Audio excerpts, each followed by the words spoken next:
Hello student, welcome new learning class. আজকে আমি তোমাদের পড়াবো ক্লাস 6-এর English book the little plan. তবে তার আগে তোমরা চ্যানেলটা সাবস্ক্রাইব করে একটা লাইক করে দিও। দ্য লিটল প্ল্যান এটা কেট লয়েসি ব্রাউনের লেখা।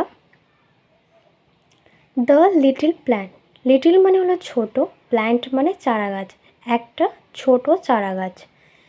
In the heart of the seeds, একটা বীজের হৃদয়ের মধ্যে, ব্যারিড ট্রিপস শো ট্রিপ মানে গভীরে প্রথিত, খুব গভীরে, এ টিনি প্ল্যান্ট একটা ক্ষুদ্র গাছ, লে ফার্স্ট অ্যাসলিপ ঘুমন্ত অবস্থায় রয়েছে। ওয়েক সেট দ্য সানশাইন, ওয়েক মানে জেগে ওঠো, সানশাইন মানে সূর্যলোক। সূর্যলোক বলেছিল জেগে ওঠো, and creep to the light, এবং ধীরে ধীরে আলোর দিকে এগিয়ে চলো।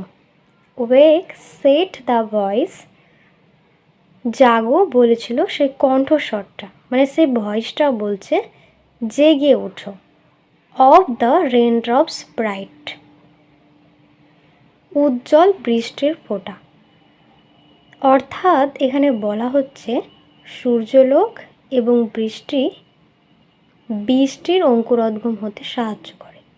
একটা ছোট উদ্ভিদ যখন বেড়ে ওঠে তার জন্য দরকার হয় সূর্যলোক, বৃষ্টি। তাই সূর্যলোক এবং বৃষ্টি বীজের অঙ্কুরোদ্গম হতে সাহায্য করেছিল।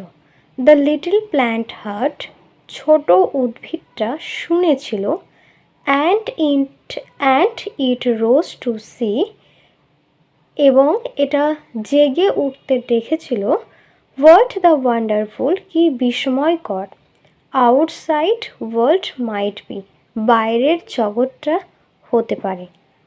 অর্থাৎ এখানে বলা হচ্ছে একটা ছোট উদ্ভিদ যখন বেড়ে ওঠে তখন তার প্রয়োজন হয় সূর্যের আলো, রৌদ্র, বৃষ্টি।